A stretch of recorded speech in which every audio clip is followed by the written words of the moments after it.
தேன் மிட்டாய் இது ஒரு பொழுதுபோக்கு தகவல் யூடியூப் சேனல். நமது சேனலை சப்ஸ்கிரைப் பண்ணுங்க, பெல் பட்டனை அழுத்துங்க, லைக் பண்ணுங்க, இந்த வீடியோவை அடுத்தவங்களுக்கு ஷேர் பண்ணுங்க.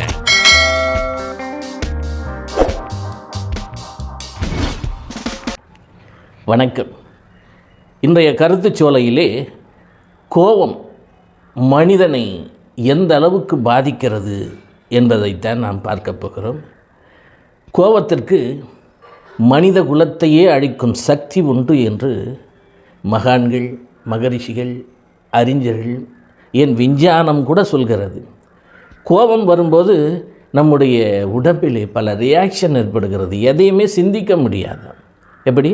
எதையுமே சிந்திக்க முடியாது.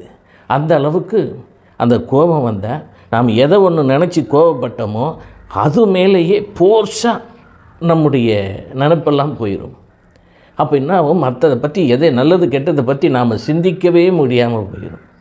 சூப்பர் ஸ்டார் ரஜினிகாந்த் அவர்கள் ஒரு மேடையில் பேசுகிற வீடியோவை நான் பார்த்தேன். அசந்து போயிட்டேங்க.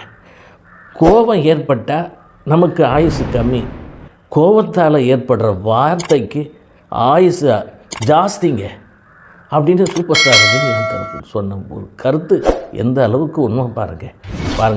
அவர் பண்ண தப்பு ஒப்பெல்லாம் அவரே ஒத்துக்கிட்டு இருக்காரு. எந்த அளவுக்கு பக்குவமாக இருக்கார் சூப்பர் ஸ்டார் ரஜினிகாந்த். வாழ்க்கையில் எவ்வளோ அடிபட்டிருப்பார், எவ்வளோ உதப்பட்டிருப்பார், வாழ்க்கையில் எவ்வளோ அனுபவித்து இந்த வார்த்தையே அவர் சொன்ன அந்த கருத்து எனக்கு ரொம்ப ரொம்ப ரொம்ப ரொம்ப பிடிச்சதுங்க. இன்னொரு முறையும் சொல்கிறேன், என் கோபத்தால் நமக்கு ஆயுசு கம்மி, கோபத்தால் உதிர்ந்த வார்த்தைக்கு ஆயுசு அதிகம். அதை நான் சொல்கிற விதம் சரியில்லை. சூப்பர் ஸ்டார் அவரோட பாணியில் அவர் சொல்லியிருப்பார். அந்த கருத்தை இந்த கருத்து சொல்லையில் உங்களோட பகிர்ந்துக்கிறதுல நான் ரொம்ப பெருமைப்படுறேன். நன்றி. வாழ்க. வணக்கம். தேன் மிட்டாய் இது ஒரு பொழுதுபோக்கு யூடியூப் சேனல்.